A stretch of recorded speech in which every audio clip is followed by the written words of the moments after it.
Okay, Bismillahirrahmanirrahim. Next, I'm going to explain to you about the construction in progress account.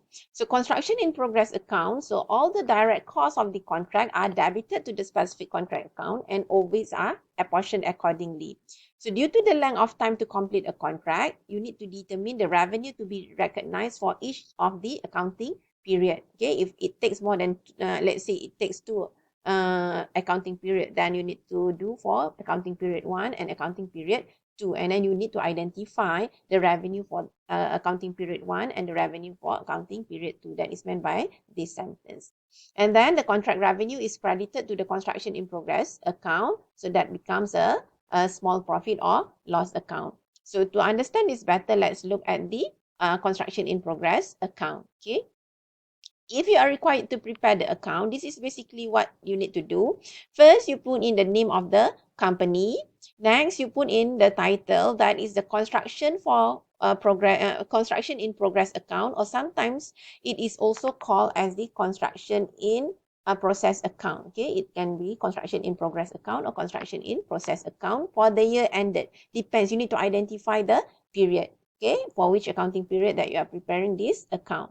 So next, things that you need to put in on the debit side, you put in all the costs that you incur for that particular contract. So put on the debit side, okay, on the left hand side is your debit side.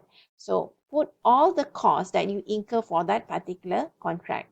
And on the credit side, so the credit side, you take out things that you do not need for that particular contract. Okay, first, let me explain to you about the first item. Let's look at material. So you look at the yellow items that I have highlighted. So you put in for the material. So anything that you put on site, okay, materials issued to site from store. So you put on the debit side of your account. And then you have another material that you bought directly for that particular site. For example, that site is a construction site that you in Segamat. So you prepare site on site basis, right? So for a Segamat construction, so you put in the material that, so your material issued to site from store, that will be that you need to put on the debit side of your account. Next, you have another material that you bought directly on site, so you put on the debit side of your account. What about the credit side of this account? So at the end of the period, you have some leftovers that you don't need, the materials that you have not used up yet. So that will be materials on site at the end of the period. So that will be material on site carried down. Okay, and not used. So put on the credit side of your account. Next, you have materials that you return to store. You don't need, you don't use that material for that particular contract. You return to store. So you put on the credit side. You want to take it out. Okay, you take it out. So you put on the credit side of your account, material return to store. Next, you have materials that you return to supplier. So again, things that you don't need, you take it out. That will be on the credit side of your account. Things that you bring in to that particular site, you put on the debit side of your account. Okay, just take for example here. Okay, you have this one. For example, you have a material issued to site from store. I just take small figure. It can be 100,000, 100 million, and so on. So just assume that you put in material issued to site from store, you put in 100. Okay, so that will be on the debit side of your account. Next, you also have additional material that you bought directly at site. So that will be another 50. So in total, you have 150 ringgit. Okay, at the end of the period, you identify that there are still 40 ringgit of materials that is not being used yet. So that will be material on site. So you have to put on the credit side of your account. Next item, you have materials that you return to store. You don't need that. You return it back to store. So another 30, you take it out. And then you have material returned to supplier. You don't need, maybe the supplier has sent the wrong material, etc. So you return it back to the supplier. So another 10. So my question is, how much is the materials that you have used? So how much is the materials that you have used? That will be, you put in 150, then you take out, you don't need that you have not used, another 40, you return to store because you don't need it, another 30, and then you take it out, another 10, you return to supplier. So basically, how much is the cost of material that you have used? So that will be 100 plus 50, that will be 150 minus 40 minus 30 and minus 10. So basically you have used up 70. Okay, you have used up 70. So that 70 is the cost of materials that you have used. Okay, cost of material that you have used will be the debit side minus the credit side. You put in 150, you take out things that you do not need or you have not used yet. So you take out 40 because 40 is still left on the side, and then you have returned to store 30, you return to the supplier 10, so you have used only 70. That items of that material that you have used is actually the cost of the materials that you have used. Term that we use is the cost of work done to date. Okay, that is the cost of work done to date. Okay, that is for material. So once you understand this, once you understand for material, you can do for the rest of the cost element. So let's look at another item. So you will have, let's say, plant. Now the green item that I've highlighted here, you have plant that you or equipment. Maybe at the beginning of the period, you have plant at cost at the beginning of, for just take for example, you are doing this account for a calendar year. Let's say you are doing it for 1st January until 31st December. So at the beginning of the period, on 1st January, you have at cost. Let's say you have it at cost as 100. Okay.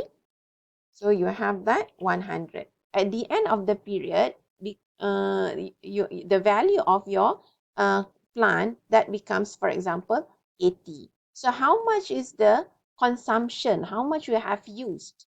Okay, so that will be the difference of 180. In accounts, you don't minus it. You have to put on the debit side and the credit side. Okay, so you put on the debit side the plant at cost at the beginning of the period, and you have on the credit side the plant at carrying value at the end of the period. So what's the difference? The difference is 100 minus 80. That will be 20. So 20 will be accounted as the cost of work done to date. But what is basically the 20? 20 is actually the cost of consumption. You have used it, and the appropriate term for it is the depreciation, the cost of wear and tear. You have used it for that particular site. So that cost or that depreciation, to be exact, is the cost of the work done to date, or the cost that you have used for that particular construction site. Okay, if let's say you have the plant at the beginning of the period, it is the plant has been used for quite some time. For example, you have been doing it for the second accounting period, so your plant will no longer be at cost. So that will be the plant at the carrying value, but at the beginning of the period, and this one will be the plant at carrying value, but at the end of the period. So for example, for year 2, so this one will be 80, for example. So this one will be 80, and for example here will be 60. Okay, that's for example if you are doing for the second period, and this one will no longer be plant at cost, but this one will be the plant at carrying value at the beginning of the period. So you can alert on this.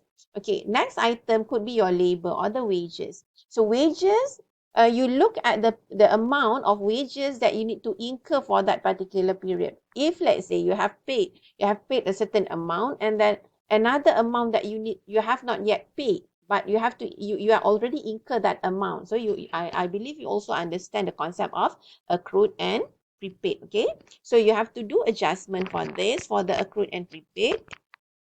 Okay, and then the basic idea of doing this account is that put in on the debit side all the items that is related for that particular site, and put in on the credit side things that does not relate, things that do not relate for that particular construction.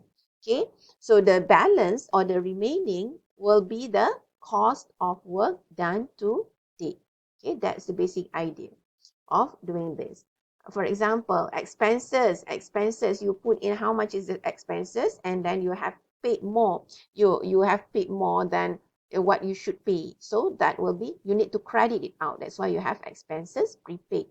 Anything that carried down here, you need to brought down at the at the bottom of the account. So basically, you have three parts for this account. The first part is the You want to determine how much is the cost of work done to date. So that's the first part of the account. The second part of the account is you want to identify the recognized profit, and that will be the difference between your cost of work done to date and the contract revenue. How much is the revenue?